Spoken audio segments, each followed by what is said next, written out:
전하, 전하. 1800년 6월 28일 새벽 창덕궁 대조전.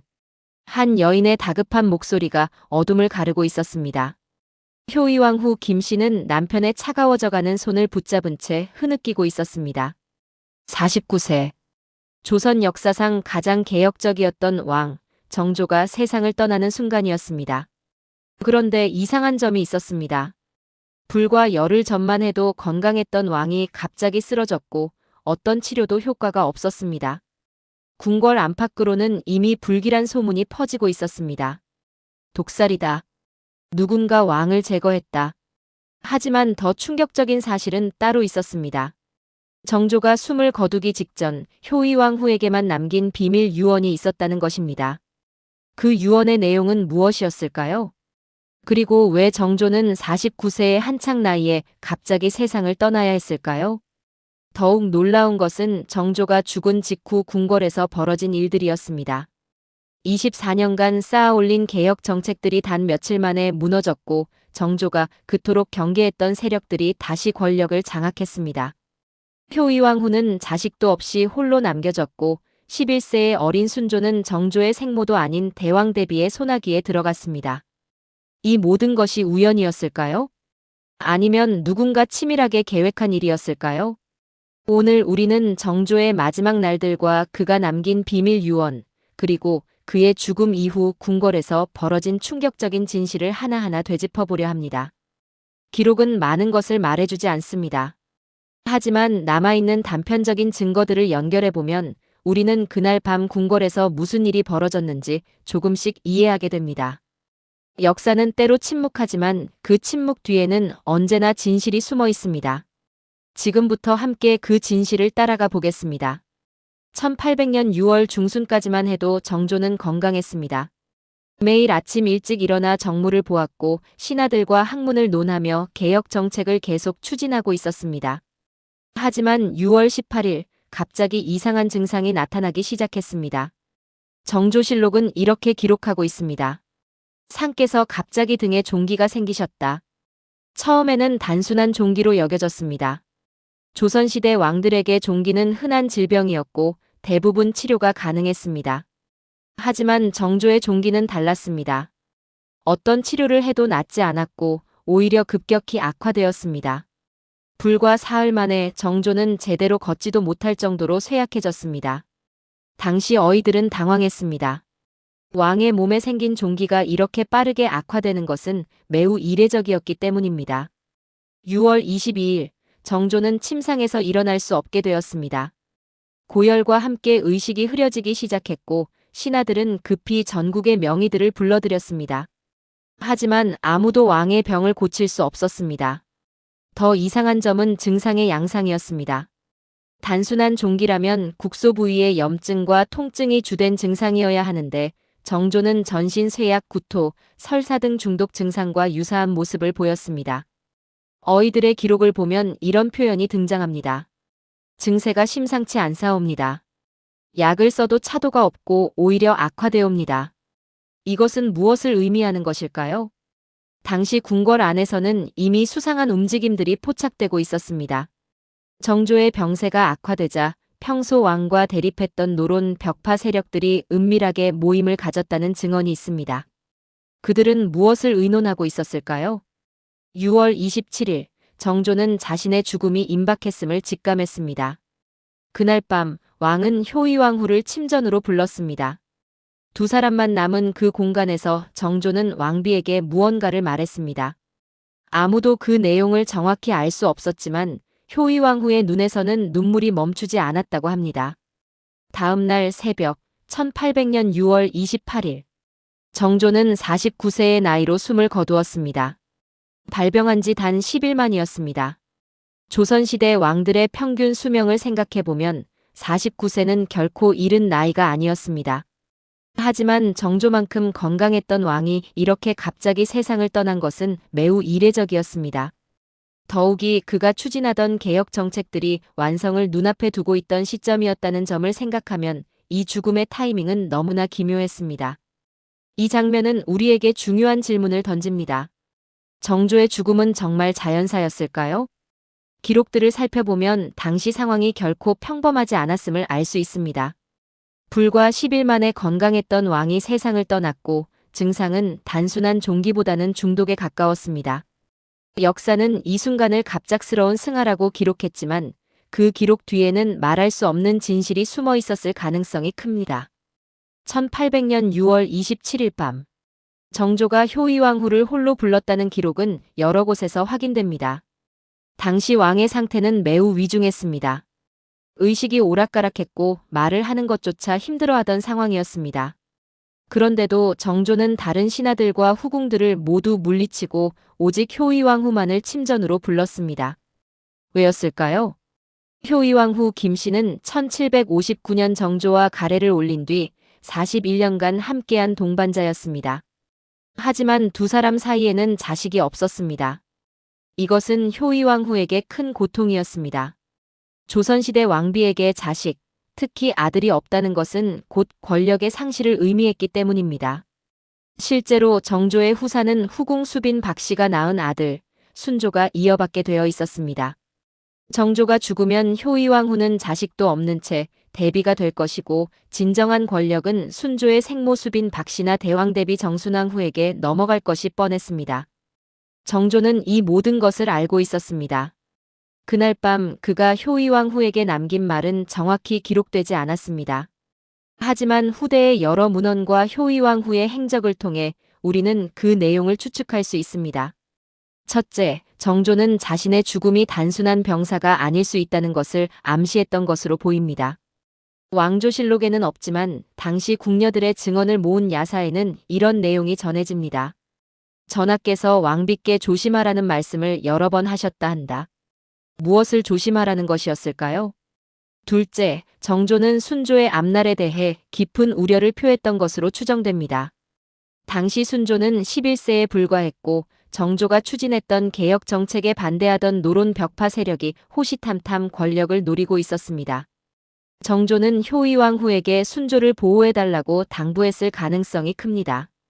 비록 효의왕후가 순조의 생모는 아니었지만 그녀는 정식 왕비였고 순조의 법적인 어머니였기 때문입니다. 셋째, 정조는 자신이 이루지 못한 개혁의 뜻을 잊지 말아달라고 부탁했을 것입니다. 정조는 24년간 왕위에 있으면서 신분제 완화, 백성들의 삶 개선, 당파 싸움 극복 등을 위해 노력했습니다.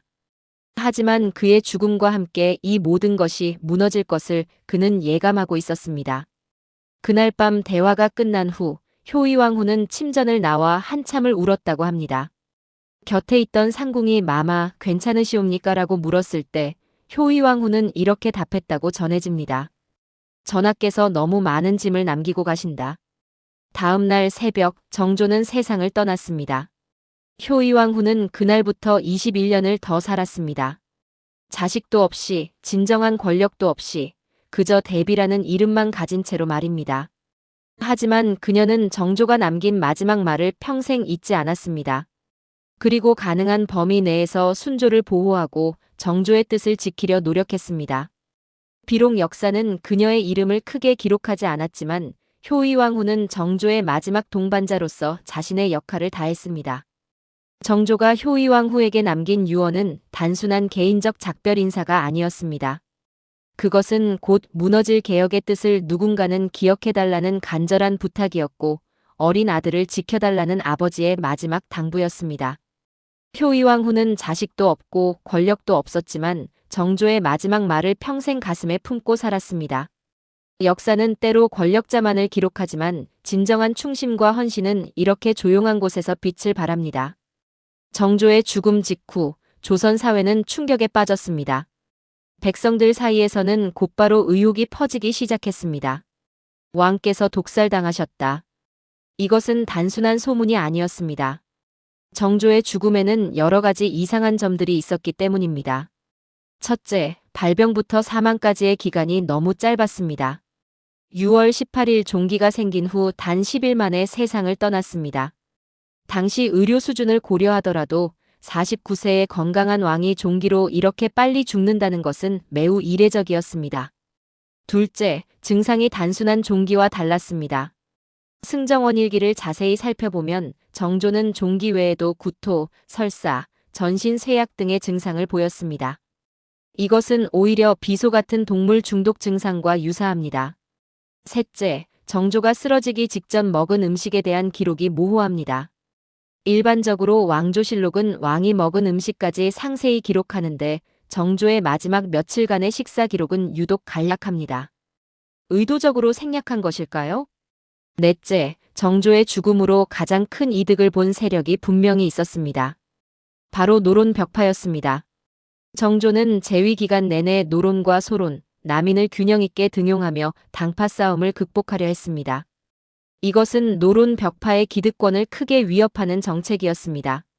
특히 정조는 자신의 아버지 사도세자의 죽음에 책임이 있는 노론 벽파를 견제했습니다.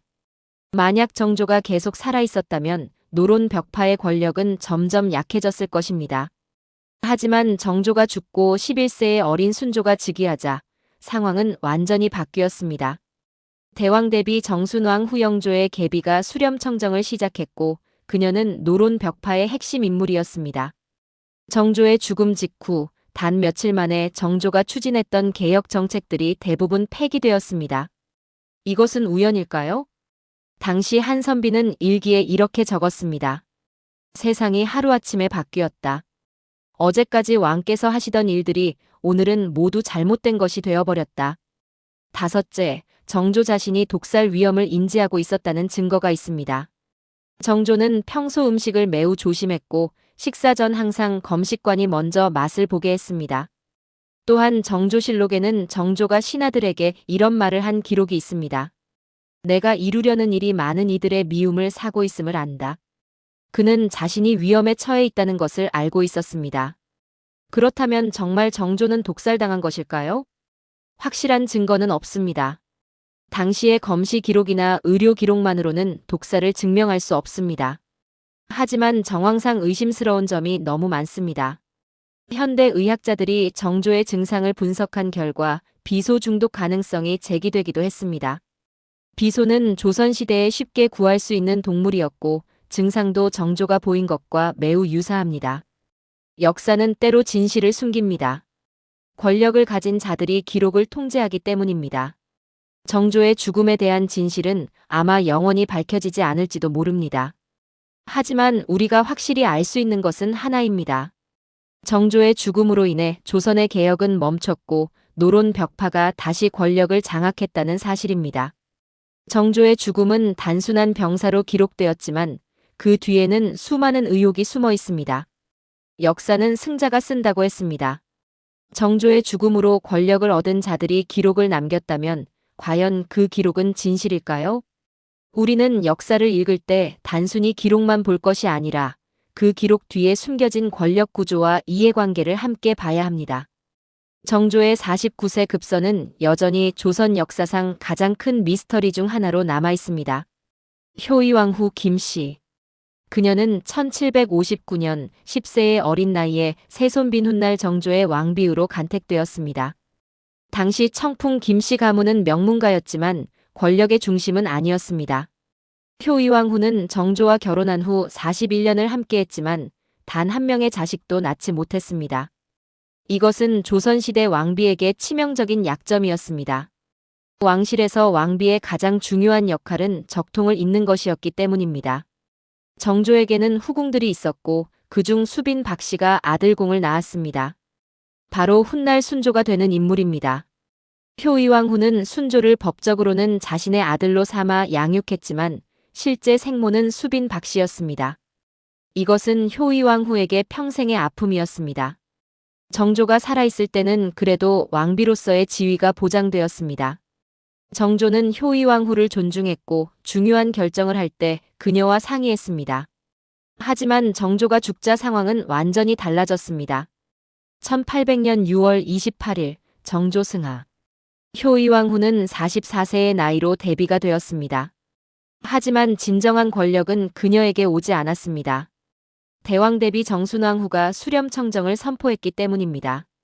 정순왕후는 영조의 계비로 당시 이미 70세가 넘은 고령이었습니다. 하지만 그녀는 노론 벽파의 핵심 인물이었고 정조가 추진했던 개혁 정책을 싫어했습니다. 정순왕후는 수렴청정을 시작하자마자 정조의 정책들을 뒤집기 시작했습니다. 효의왕후는 이 모든 것을 지켜봐야 했습니다. 자신의 남편이 평생을 바쳐 이루려 했던 일들이 무너지는 것을 말입니다. 하지만 그녀는 아무것도 할 수 없었습니다.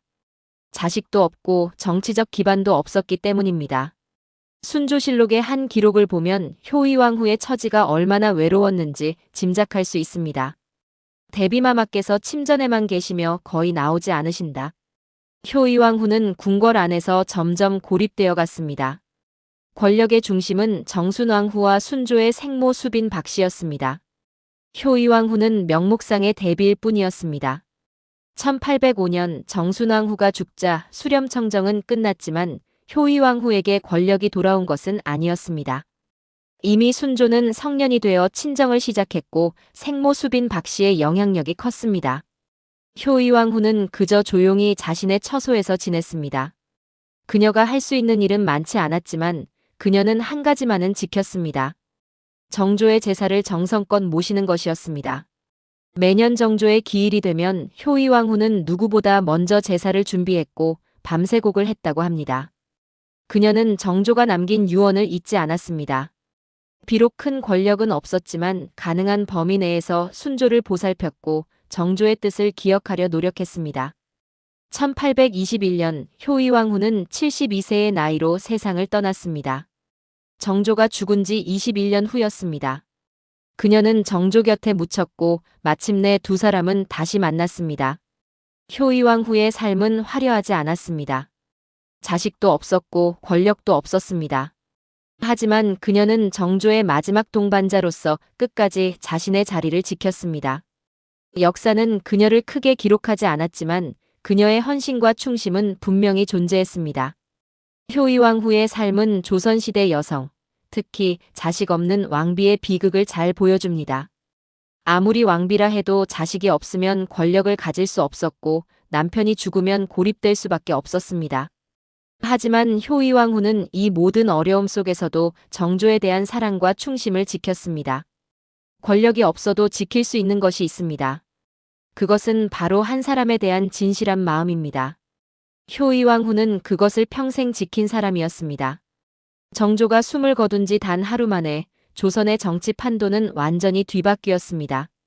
1800년 6월 29일 대왕대비 정순왕후는 수렴청정을 선포했습니다. 수렴청정이란 왕이 어리거나 즉위 초기의 대비나 대왕대비가 임시로 정치를 대신하는 제도입니다. 당시 순조는 11세에 불과했으므로 수렴청정 자체는 이상한 것이 아니었습니다. 문제는 누가 수렴청정을 하느냐였습니다. 순조의 법적 어머니는 효의왕후였습니다. 따라서 순리대로라면 효의왕후가 수렴청정을 해야 마땅했습니다. 하지만 권력은 순리대로 움직이지 않았습니다. 정순왕후는 순조의 증조 할머니였지만 동시에 노론 벽파의 핵심 인물이었습니다. 그녀는 영조의 계비로 1759년부터 60년 가까이 궁궐에서 살아온 베테랑 정치인이었습니다. 정순왕후는 정조와 평생 대립했습니다. 정조의 아버지 사도세자가 뒤주에 갇혀 죽을 때 정순왕후는 노론 편에 섰던 인물입니다. 정조는 이를 잊지 않았고 재위 기간 내내 정순왕후와 노론 벽파를 견제했습니다. 하지만 정조가 죽자 정순왕후는 숨어있던 힘을 드러냈습니다. 수렴청정 첫날부터 정순왕후는 강력한 조치들을 내렸습니다.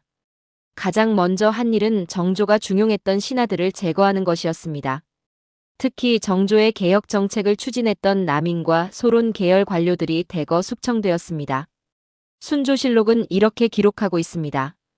대왕대비 전하께서 조정을 바로잡으시니 간사한 무리들이 물러갔다. 하지만 이 간사한 무리란 사실 정조가 신임했던 개혁파 관료들이었습니다. 역사는 이렇게 승자의 시각으로 쓰여집니다. 정순왕후는 정조가 추진했던 핵심 정책들을 하나하나 폐기하기 시작했습니다.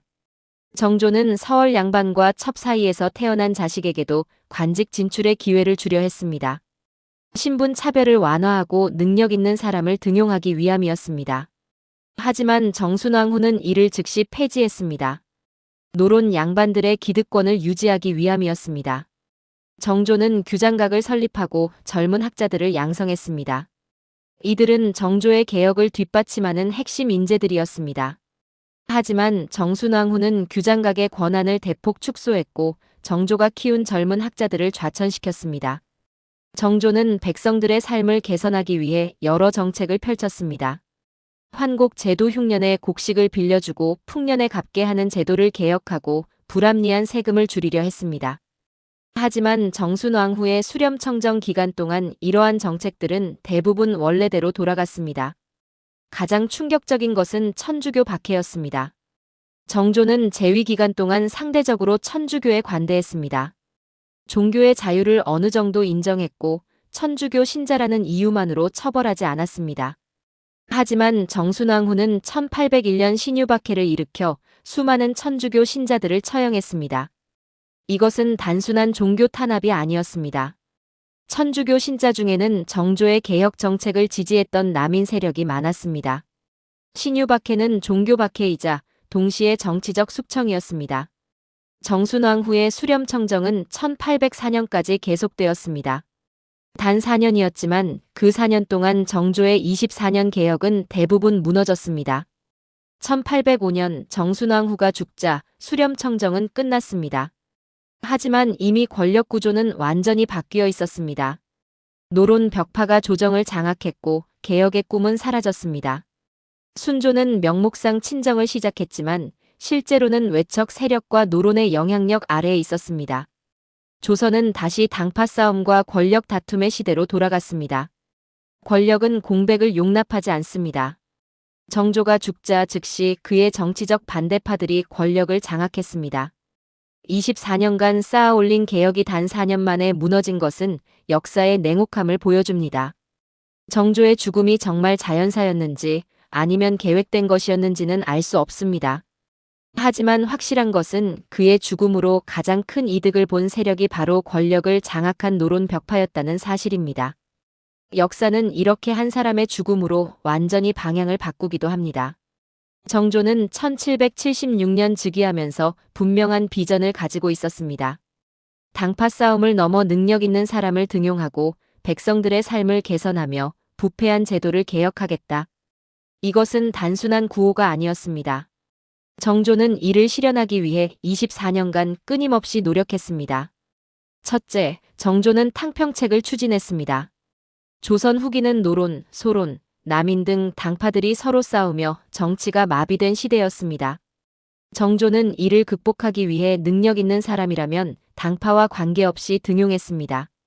노론도 소론도 남인도 모두 정조의 조정에 자리를 가질 수 있었습니다.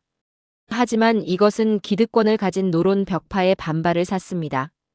둘째, 정조는 신분 차별을 완화하려 했습니다.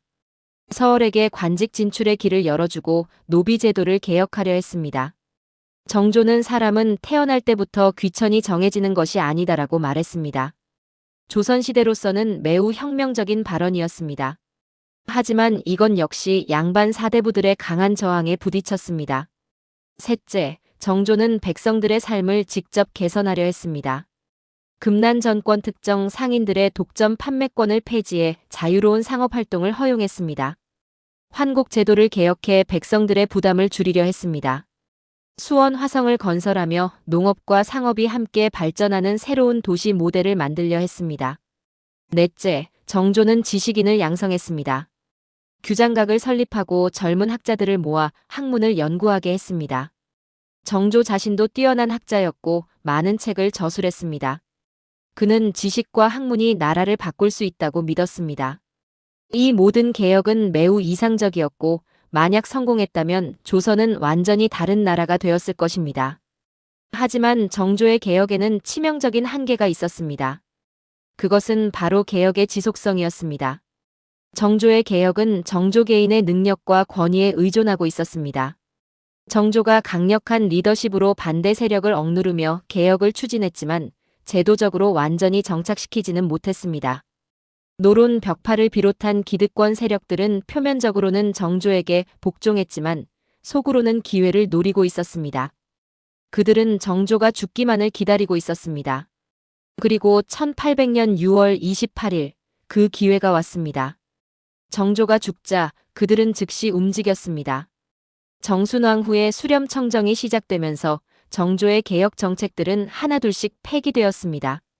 탕평책은 사라지고 다시 노론이 조정을 장악했습니다. 서월 등용은 중단되었고 신분 차별은 원래대로 돌아갔습니다. 규장각의 권한은 축소되었고 정조가 키운 젊은 학자들은 좌천되었습니다. 백성들을 위한 정책들도 대부분 무너졌습니다. 가장 상징적인 것은 수원 화성이었습니다. 정조는 화성을 새로운 수도로 만들려는 계획을 가지고 있었습니다. 하지만 정조가 죽자 그 계획은 중단되었고 화성은 그저 하나의 성곽으로 남게 되었습니다.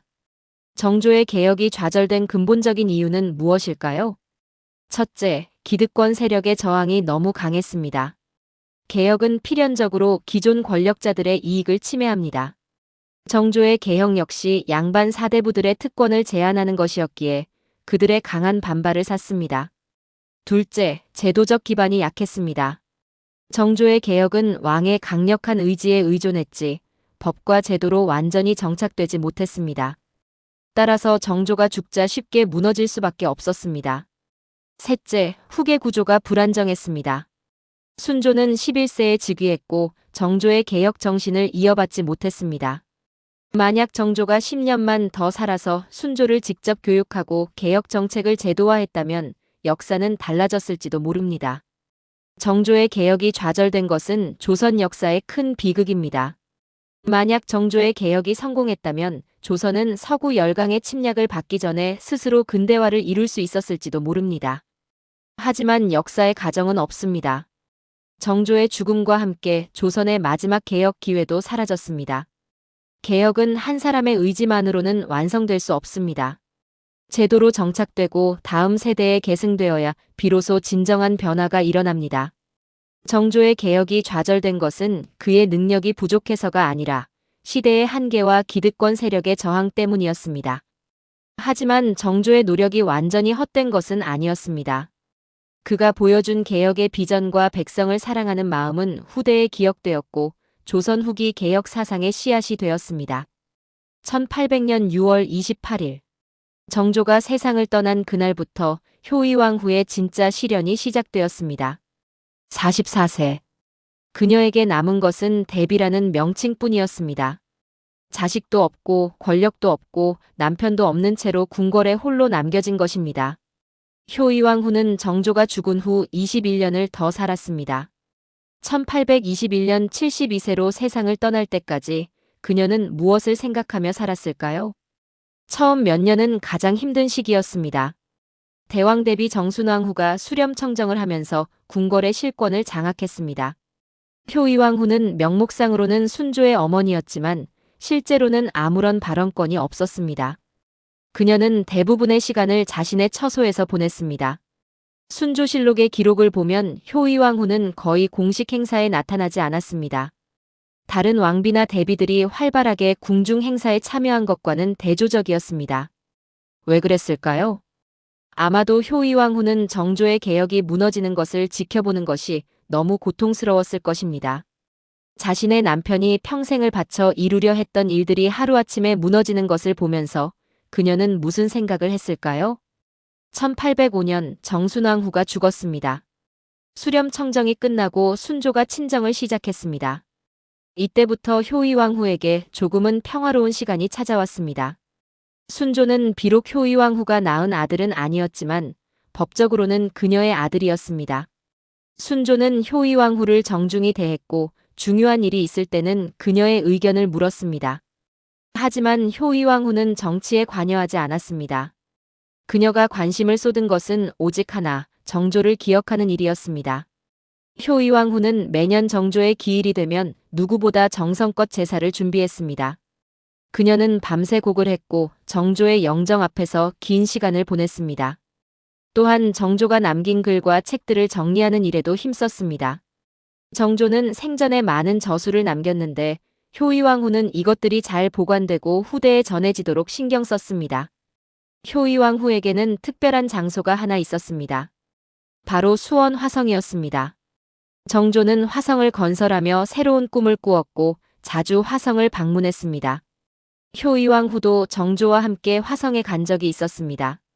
정조가 죽은 후에도 효이왕 후는 가끔 화성을 찾았다고 합니다.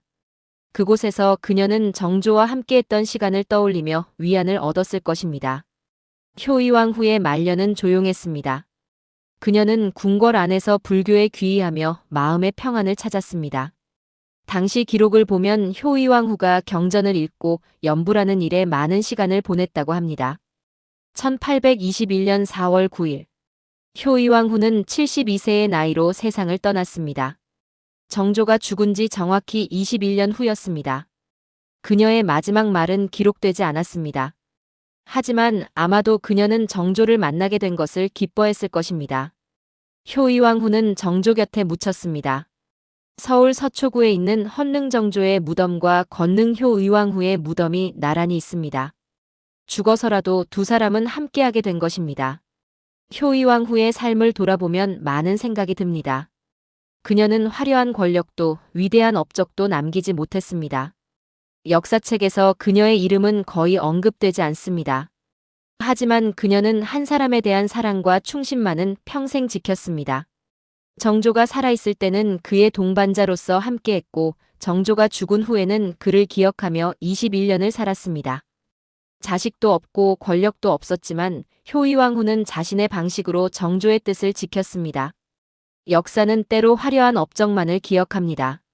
하지만 진정한 가치는 조용한 헌신과 변함없는 사랑에 있을지도 모릅니다. 효이왕 후는 그것을 보여준 사람이었습니다. 효이왕 후의 21년은 단순히 기다림의 시간이 아니었습니다. 그것은 한 사람에 대한 사랑과 기억을 지키는 시간이었습니다. 권력도 없고 자식도 없었지만 그녀는 정조와 함께했던 의미를 평생 가슴에 품고 살았습니다. 역사는 화려한 승리만을 기록하지만 진정한 헌신은 이렇게 조용한 곳에서 빛을 발합니다. 효이왕 후의 삶은 우리에게 묻습니다. 당신은 무엇을 위해 끝까지 기다릴 수 있습니까? 당신이 지키고 싶은 가치는 무엇입니까? 우리는 지금까지 정조의 마지막 10일과 49세 급서, 효이왕 후에게 남긴 비밀 유언, 그리고 정조 사후 궁궐에서 벌어진 권력 변화를 함께 살펴보았습니다. 이 7가지 장면은 서로 떨어져 있는 이야기가 아니라 하나의 큰 흐름으로 연결되어 있습니다. 정조의 갑작스러운 죽음, 그가 남긴 유언, 효이왕 후의 고독한 21년, 무너진 개혁, 다시 권력을 잡은 노론 벽파. 이 모든 것이 하나의 질문으로 귀결됩니다. 한 사람의 죽음이 역사의 흐름을 바꿀 수 있는가? 정조실록과 순조실록, 그리고 수많은 사료들은 이 질문에 대한 답을 우리에게 보여줍니다. 그렇다. 한 사람의 죽음은 모든 것을 바꿀 수 있다. 정조가 10년만 더 살았더라면 조선의 역사는 완전히 달라졌을 것입니다. 개혁 정책이 제도로 정착되고 순조가 직접 정조의 가르침을 받아 개혁 정신을 이어갔다면 조선은 스스로 근대화의 길을 걸을 수 있었을지도 모릅니다. 하지만 역사는 그렇게 흘러가지 않았습니다. 정조는 49세에 갑자기 세상을 떠났고 그가 쌓아올린 24년의 개혁은 단 몇 년 만에 무너졌습니다. 이 이야기가 오늘 우리에게 주는 메시지는 무엇일까요? 첫째, 개혁은 한 사람의 의지만으로는 완성될 수 없습니다. 제도로 정착되고 다음 세대에 계승되어야 진정한 변화가 일어납니다. 정조의 개혁이 좌절된 가장 큰 이유는 그것이 정조 개인의 능력과 권위에 의존했기 때문입니다. 둘째, 권력은 공백을 용납하지 않습니다. 정조가 죽자 즉시 반대 세력이 권력을 장악했습니다. 이것은 정치의 냉혹한 현실을 보여줍니다. 셋째, 역사는 승자가 씁니다. 정조의 죽음으로 권력을 얻은 노론 벽파는 역사 기록을 통제했습니다. 그들은 정조의 개혁을 간사한 무리의 농간으로 묘사했고 자신들의 집권을 조정을 바로잡는 일로 기록했습니다. 넷째, 조용한 헌신도 역사의 일부입니다. 효이왕 후는 화려한 업적을 남기지 못했지만 정조에 대한 사랑과 기억을 평생 지켰습니다.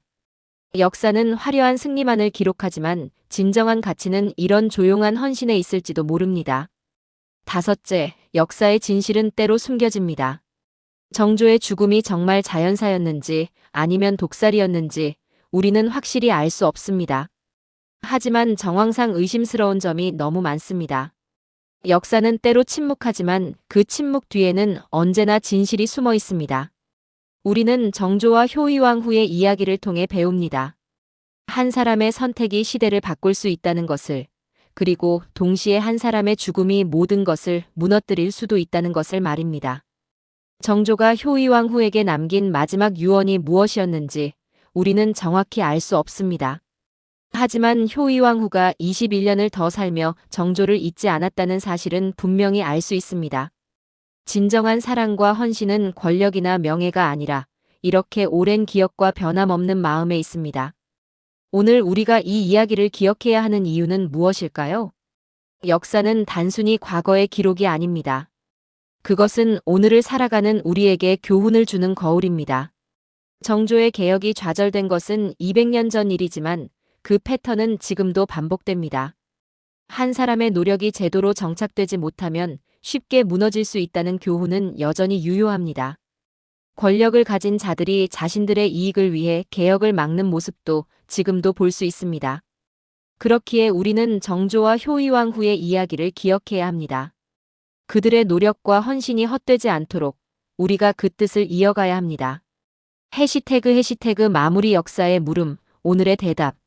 지금까지 우리는 정조의 마지막 10일부터 효의왕 후의 21년까지 긴 여정을 함께 걸어왔습니다.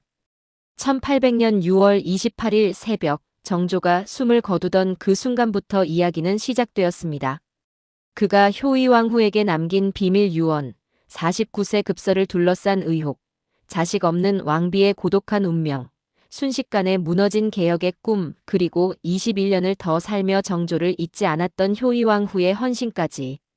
이 모든 이야기가 하나의 메시지로 우리에게 다가옵니다. 역사는 결코 먼 과거의 이야기가 아니다. 정조가 꿈꿨던 개혁, 신분 차별 없이 능력 있는 사람을 등용하고 백성들의 삶을 개선하려던 노력은 오늘날 우리가 추구하는 가치와 다르지 않습니다. 그의 개혁이 좌절된 이유 기득권 세력의 저항, 제도적 기반의 부족, 한 사람에게 의존한 권력 구조 역시 오늘날에도 우리가 마주하는 문제들입니다. 효의왕 후의 삶은 우리에게 또 다른 질문을 던집니다. 권력도 없고 자식도 없지만 한 사람에 대한 사랑과 기억만으로 21년을 살아간 그녀의 삶은 가치가 있는가? 역사는 화려한 업적만을 기록하지만 진정한 가치는 이런 조용한 헌신에 있을지도 모릅니다. 오늘날 여러분은 무엇을 기억하고 싶으신가요? 여러분이 지키고 싶은 가치는 무엇인가요? 정조와 효의왕 후의 이야기는 우리에게 말합니다. 한 사람의 선택이 시대를 바꿀 수 있지만 동시에 그 변화를 지키기 위해서는 더 많은 사람들의 노력이 필요하다는 것을 말입니다. 개혁은 한 사람의 의지만으로는 완성될 수 없습니다. 하지만 한 사람의 의지 없이는 시작조차 할 수 없습니다. 정조는 시작했고 효의왕 후는 기억했습니다. 이제 우리는 무엇을 할 것인가요? 오늘 이야기 중에서 가장 마음에 남은 장면은 무엇이었나요?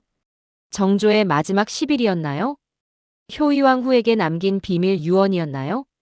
아니면 무너진 개혁의 안타까움이었나요? 댓글로 여러분의 생각을 나눠주세요. 그리고 만약 더 알고 싶은 역사 속 인물이나 사건이 있다면 알려주세요. 우리는 함께 역사를 읽어가며 오늘의 삶에 적용할 교훈을 찾아갈 것입니다. 좋아요와 구독은 이런 역사 이야기를 계속 만들 수 있게 하는 큰 힘이 됩니다. 여러분의 관심이 곧 역사를 기억하는 힘입니다. 역사는 과거를 기록하지만 동시에 미래를 비추는 등불입니다. 정조와 효의왕 후의 이야기가 여러분의 삶에 작은 빛이 되기를 바랍니다. 긴 시간 함께 해주셔서 감사합니다. 다음 이야기에서 또 다른 역사의 숨결을 함께 만나러 가겠습니다. 여러분의 오늘이 누군가의 내일에 기록될 수 있다는 사실 잊지 마세요.